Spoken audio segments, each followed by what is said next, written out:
to be good enough. Then I would deserve love. But love isn't like that. We don't become worthy of love someday. We are worthy of love simply because we exist. We only need to remember the truth of our intrinsic worth and then claim it. Love is a gift that comes with being. No matter how broken you feel, no matter how unworthy, no matter how messy the divorce or how many, love has the power to transform our pain and suffering into a greater capacity to love. There's a way to see each relationship in our lives as an opportunity to hone and refine our own ability to love and be loved, so that no matter what comes our way, Heartbreak Hotel or a happy Hollywood ending, we move forward with that love we have cultivated. We live into the truth that the broken open heart holds more light than the closed heart too afraid to break. Lodro. I was leading a day-long meditation workshop in Boston. After studying Buddhist teachings and talking about how to apply them to our lives, I encouraged the participants of that workshop to write down something they were struggling with and submit it anonymously. We put a dozen slips of paper in a bowl and, one by one, I pulled out these questions and read them aloud for the group to contemplate. And then I came to one that stopped my heart. I'll never forget the first time I saw it. My boyfriend has never said he loves me. I feel unworthy of love. What can I do? The group that day had many wise teachings to offer in regards to the situation. But the question haunted me for weeks afterward. I was traveling for one of my books to meditation centers, yoga communities, universities, bookstores everywhere. And the more I traveled, the more I heard various forms of the sentiment. I don't think I'll ever find someone who will love me for me. If I can't love myself, how can I expect anyone else to? Why am I single? Am I broken?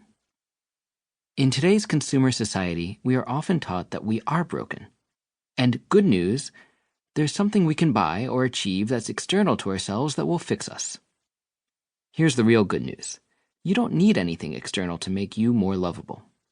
You are perfect and inherently lovable just as you are. You simply need to discover this. In my tradition, that of Shambhala Buddhism, it is believed we are Buddha. We are awake. We are good. That is the core of who we are. When I read Meggan's first book, Reveal, I saw that while she came from a different religious background, she had written about the exact same concept. We can discover the love we need inside ourselves. And if you think you're the exception to the rule, and that you're somehow not innately lovable, keep reading. Meggan. Lodro had me at his bow tie. We were in Woodstock, New York, speaking on a panel with Elizabeth Lesser and Gail Straub for the Woodstock Writers' Festival in the spring of 2012. Before meeting him, I was concerned I would fumble his name. It's the sort of thing I'm apt to do. The second we met, I felt at ease. We became immediate and effortless friends. The gift bag they gave speakers had a notebook and pen, along with other goodies for writers. So during the keynote that first night, Lodro had the ingenuity to continue our conversation on the blank pages of his notebook. Like teens at the back of a classroom, we scribbled notes that elicited muffled laughs and sideways glances. Lodro recently told me that this is called smizing, smiling with the eyes. With the back and forth of our inked banter and all that smizing, we both felt a natural connection that was genuine, disarming, and downright fun. We might seem like an unlikely duo.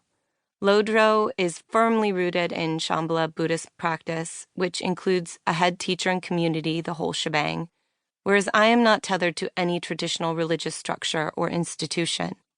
If I had been born male, and if Catholic priests could have sex, marry, and double as tango instructors, then I would have an uncomplicated relationship to the Christian tradition. Or if the day came when the Pope was accompanied by a she-pope, and likewise there were priestesses who were considered as legitimate as priests, who could also have sex, marry, same-sex or otherwise, and double as tango instructors, then again, I would flaunt my rosary with glee. As it stands, I'm a spiritual misfit who is devoted to directly connecting to the divine as much as possible and wherever.